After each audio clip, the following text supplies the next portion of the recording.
شروع اللہ کا نام لے کر جو بڑا مہربان نہایت رحم والا ہے۔ اے نبی، ہم نے تم کو فتح دی، فتح بھی کھلی اور واضح، تاکہ اللہ تمہاری اگلی اور پچھلی کوتاہیاں بخش دے اور تم پر اپنی نعمت پوری کر دے اور تم کو سیدھے رستے چلاتا رہے، اور تاکہ اللہ تمہاری بھرپور مدد کرے۔ وہی تو ہے جس نے مومنوں کے دلوں پر تسکین نازل فرمائی تاکہ ان کے ایمان کے ساتھ اور ایمان بڑھے۔ اور آسمانوں اور زمین کے لشکر سب اللہ ہی کے ہیں، اور اللہ جاننے والا ہے، حکمت والا ہے۔ یہ اس لیے کہ وہ مومن مردوں اور مومن عورتوں کو بہشتوں میں جن کے نیچے نہریں بہ رہی ہیں داخل کرے، وہ اس میں ہمیشہ رہیں گے، اور تاکہ ان سے ان کے گناہوں کو دور کر دے، اور یہ اللہ کے نزدیک بڑی کامیابی ہے۔ اور اس لیے کہ منافق مردوں اور منافق عورتوں اور مشرک مردوں اور مشرک عورتوں کو جو اللہ کے بارے میں برے برے خیال رکھتے ہیں عذاب دے، انہی پر برے حادثے واقع ہوں، اور اللہ ان پر غصے ہوا اور ان پر لعنت کی اور ان کے لیے دوزخ تیار کی، اور وہ بری جگہ ہے۔ اور آسمانوں اور زمین کے لشکر اللہ ہی کے ہیں، اور اللہ غالب ہے، حکمت والا ہے۔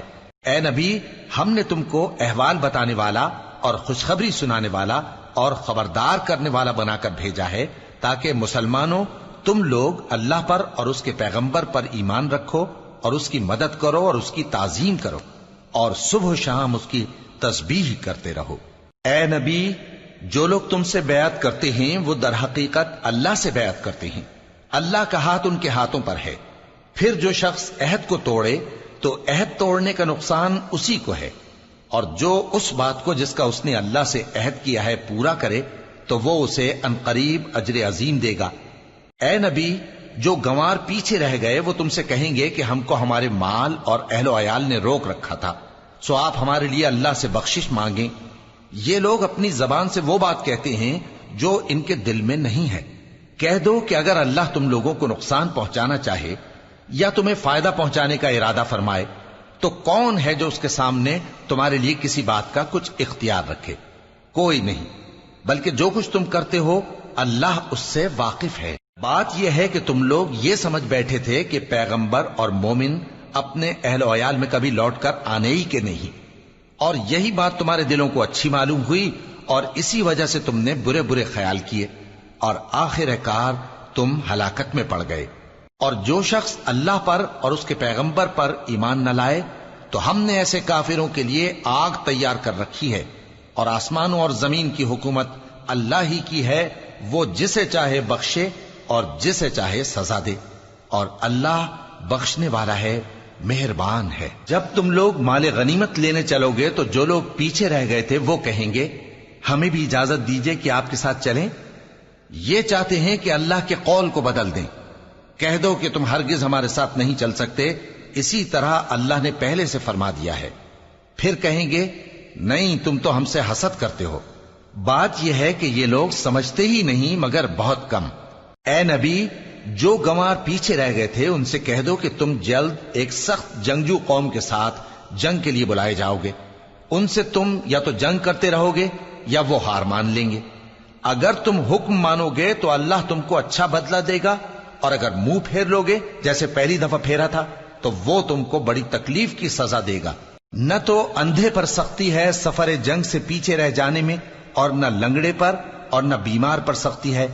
اور جو شخص اللہ اور اس کے پیغمبر کے فرمان پر چلے گا اللہ اس کو بہشتوں میں داخل کرے گا جن کے نیچے نہریں بہ رہی ہیں، اور جو روگردانی کرے گا وہ اسے دردناک عذاب دے گا۔ اے پیغمبر، جب مومن تم سے اس درخت کے نیچے بیعت کر رہے تھے تو اللہ ان سے خوش ہوا، اور جو صدق و خلوص ان کے دلوں میں تھا وہ اس نے معلوم کر لیا تو ان پر تسکین نازل فرمائی اور انہیں جلد فتح عنایت کی، اور بہت سی غنیمتیں وہ آئندہ بھی حاصل کریں گے، اور اللہ غالب ہے، حکمت والا ہے۔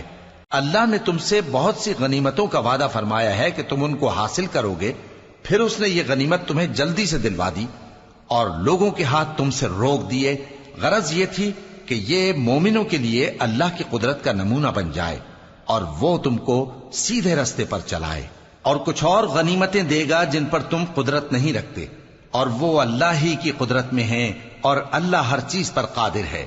اور اگر تم سے کافر لڑتے تو وہ پیٹ پھیر کر بھاگ جاتے، پھر وہ کسی کو نہ دوست پاتے اور نہ مددگار۔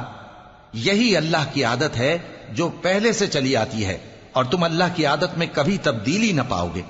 اور وہی تو ہے جس نے تم کو ان کافروں پر فتح یاب کرنے کے بعد سرحد مکہ میں ان کے ہاتھ تم سے اور تمہارے ہاتھ ان سے روک دیے، اور جو کچھ تم کرتے ہو اللہ اس کو دیکھ رہا ہے۔ یہ وہی لوگ ہیں جنہوں نے کفر کیا اور تم کو مسجد حرام سے روک دیا، اور قربانیوں کو بھی کہ اپنی جگہ پہنچنے سے رکی رہیں۔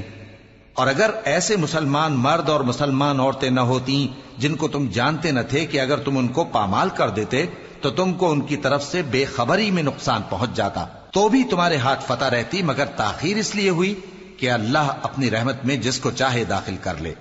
اور اگر دونوں فریق الگ الگ ہو جاتے تو جو ان میں کافر تھے ان کو ہم دکھ دینے والا عذاب دیتے۔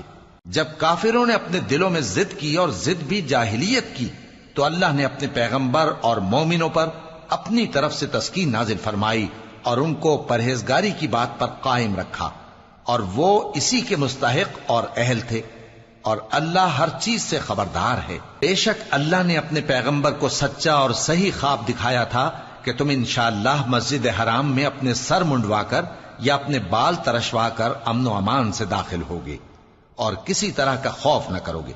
جو بات تم نہیں جانتے تھے اللہ کو معلوم تھی، سو اس نے اس سے پہلے ہی جلد ایک فتح عطا فرمائی۔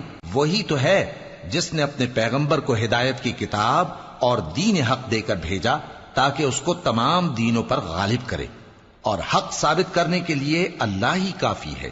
محمد صلی اللہ علیہ وآلہ وسلم اللہ کے پیغمبر ہیں، اور جو لوگ ان کے ساتھ ہیں وہ کافروں کے مقابلے میں تو سخت ہیں اور آپس میں رحم دل۔ اے دیکھنے والے، تو ان کو دیکھتا ہے کہ اللہ کے آگے جھکے ہوئے سر بسجود ہیں اور اللہ کا فضل اور اس کی خوشنودی طلب کر رہے ہیں۔ کثرت سجود کے اثر سے ان کی پیشانیوں پر نشان پڑے ہوئے ہیں۔ ان کے یہی اوصاف تورات میں ہیں اور یہی اوصاف انجیل میں ہیں۔ وہ گویا ایک کھیتی ہے جس نے پہلے زمین سے اپنی سوئی نکالی، پھر اس کو مضبوط کیا، پھر موٹی ہوئی، اور پھر اپنے تنے پر سیدھی کھڑی ہو گئی، اور لگی کھیتی والوں کو خوش کرنے تاکہ کافروں کا جی جلائے۔ جو لوگ ان میں سے ایمان لائے اور نیک عمل کرتے رہے ان سے اللہ نے گناہوں کی بخشش اور اجر عظیم کا وعدہ کیا ہے۔